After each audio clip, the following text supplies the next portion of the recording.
Hi, I'm John Weeks, and this is the Standard's Tech and Science Daily Podcast. Coming up, the US scientists betting on a one-and-done flu jab. But first, Joe Biden's decision to withdraw from the US presidential race over the weekend has led to some fresh deepfake videos of the 81-year-old. The latest one, being shared on the platform X, shows fake footage of the president sat at a table making a speech on PBS News, announcing his withdrawal using a number of expletives. It's just the latest in a number of deepfakes made of him and Donald Trump during their election campaigns in the US. In the real world, though, the president shared a written withdrawal statement, saying it's in the best interest of my party and the country for me to stand down. He's backed Vice President Kamala Harris to take his place, but it's not clear what the process will be next. It's thought if anyone else puts themselves forward, Democrats may have to vote for their next presidential candidate. Now, after all the chaos surrounding the Microsoft CrowdStrike IT issue that impacted people all over the world, there's a warning that something similar is likely to happen again. Professor Kieran Martin, the former chief executive of the National Cybersecurity Centre, reckons a global IT outage is likely to occur again unless governments and industry work together to design out technological flaws.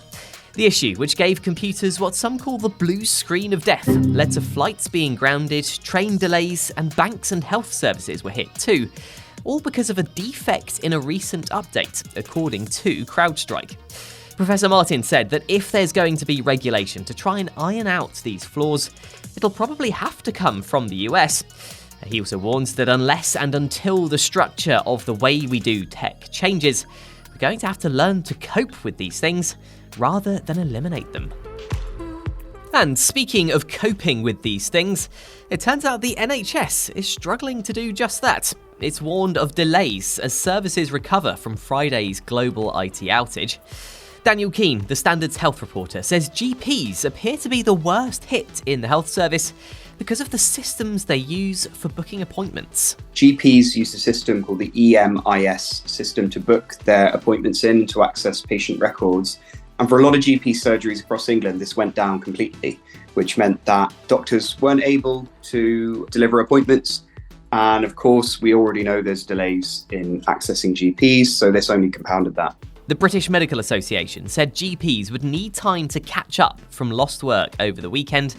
And Daniel said this is just the latest issue impacting practices, particularly those in London. In London, we saw a few weeks ago just how bad the disruption was after the cyber attack on the Synovis pathology labs, which meant that people couldn't get their blood tests processed. And this is just adding kind of fuel to the fire, really. I think a lot of GPs feel in London that nothing is going right for them at the moment. The BMA said its GP committee would continue to talk to NHS England and patient record system supplier EMIS to secure a better system of IT backup to ensure the disaster was not repeated. Next, in the UK, farming and environment groups say we need to double the amount of land used to grow fruit and vegetables. An open letter to the UK government, coordinated by the charity Soil Association, warned that if the current decline in British fruit and veg continues, the country will face further disaster for supermarket shelves, health, and the environment.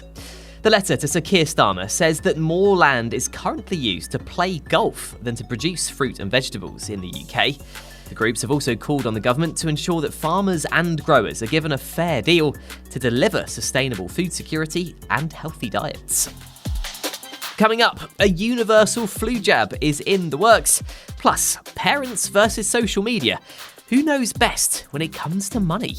Stay up to date with the latest tech and science news. Hit follow during the break.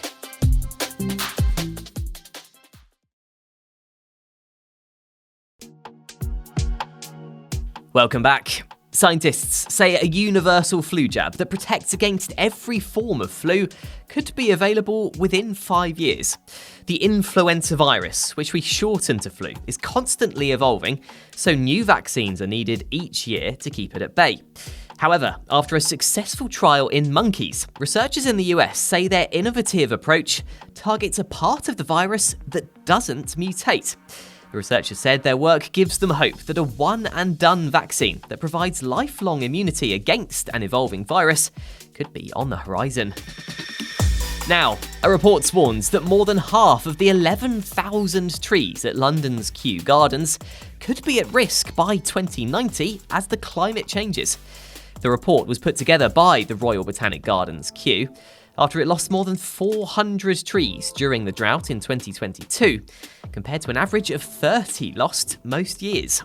The report used modelling to assess how well species are adapted to a given climate and how that might change over time. Among those they found at risk were native trees such as the English oak, common beech, silver birch and holly, in areas that will have a similar climate to Kew. And finally, who do you trust to give you money advice? Your parents or people on social media? Well, according to a survey, 1 in 5 parents reckon you should actually go to your socials for financial advice instead of speaking to them. The research for Santander UK found that 42% of parents surveyed said they don't feel they know enough about money management themselves to guide their children. The vast majority, though, 95%, agreed that they should have a role in teaching their own children about money. You're up to date. Come back at 4 o'clock and search for The Standard Podcast for the latest on the US election. We'll be back tomorrow afternoon at 1 o'clock. See you then.